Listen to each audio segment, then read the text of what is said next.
చాలామందికి ఈ దేశంలో అసలు వాళ్ళు పుట్టినటువంటి సమయం తెలియని వాళ్ళు ఉంటారు. పాపం వాళ్ళకి తెలియదు. వాళ్ళు జాతకర్మ చేయించుకున్న వాళ్ళు కారు, వాళ్ళకి జాతకాలు తెలియనప్పుడు ఎవరైనా ఇబ్బందులు పడుతున్నారనుకోండి, పెద్దలు ఏం చేస్తారంటే వాళ్ళు పడుతున్న ఇబ్బందిని వింటారు. బహుశः జాతకంలో వీళ్ళకి ఈ దోషం ఉండి ఉంటుందేమో అని అనుమానం ఉంటే ఓసారి శ్రీకాళహస్తి వెళ్ళి దర్శనం చేసుకో అంటారు. శ్రీకాళహస్తి వెళ్ళి దర్శనం చేసుకోని ఎందుకంటారంటే, లోపలికి వెడుతున్నప్పుడే అపసవ్యంగా వెడతాడు. శివానుగ్రహం, శివుడు శాసిస్తాడు.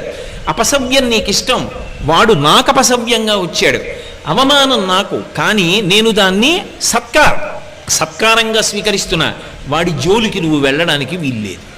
ఎందుచేత అంటారేమో, గ్రహములకు స్వాతంత్ర్యము లేదు. చాలామంది తెలియక శనీశ్వరుడు అంటుంటారు. శనీశ్వరుడు అన్న మాట లేదు అసలు, శనైశ్చరుడు.